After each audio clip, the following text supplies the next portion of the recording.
ductal carcinoma in situ. To treat or not to treat? Want to hear more?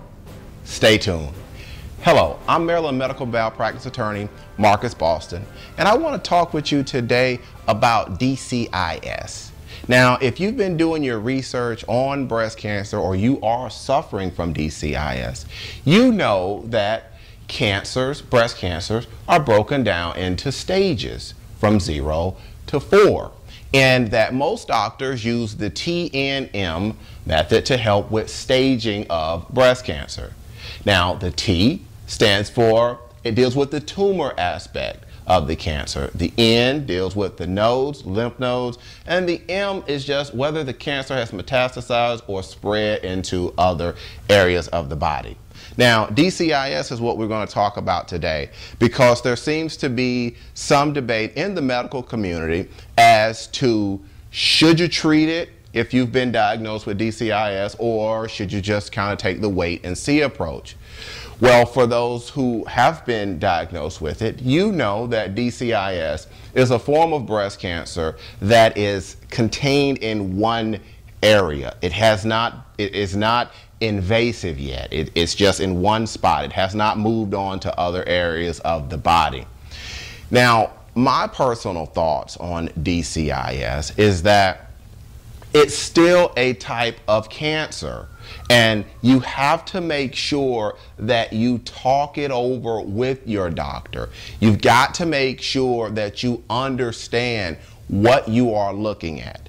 And if you do decide to just take the wait and see approach, you have to understand that you are taking a chance, and that in today's times and with what we know with medical history and with medical studies and testing, this is why women go through mammograms, to try to catch a lot of these things at the early stages so you don't have to worry about things down the road. Now, in my instance, in what I do for a living, how DCIS shows up in the medical malpractice world or with what I do is that I'll get a phone call from a young lady who was diagnosed with DCIS, and the lump was there, and you know, she felt fine with everything and kind of just forgot about it. Her doctor told her she could take the wait and see approach, and she kind of forgot about it. But down the line, what happens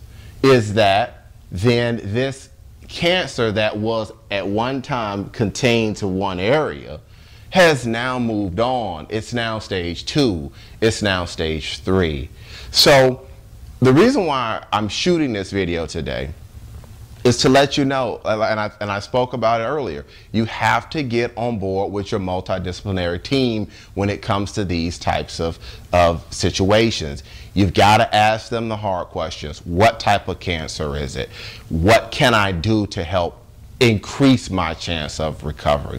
What type of treatment options do I have? Is surgery an option? Is chemotherapy an option? Is radiology? You know, should I have a radiation? I should say, is radiation an option? Again, you've got to be on board and you've got to know these things. Now, if you have more questions about DCIS, or just even whether your breast cancer was misdiagnosed or failed to be diagnosed, pick up the phone and give me a call. You can reach me at 301-850-4832. Again, that's 301-850-4832. If you are the email type of person, you can send me an email at info@bostonlawllc.com. Again, that's info@bostonlawllc.com. I answer questions like this all the time, so don't hesitate. Also, if you're watching this video on YouTube, be sure to subscribe to our YouTube page. We shoot videos like this all the time, and if you are a subscriber to our channel, you will be alerted when we put up new information. Thanks for listening, guys. Again, I'm Marcus Boston, and I'll see you next time. Bye-bye.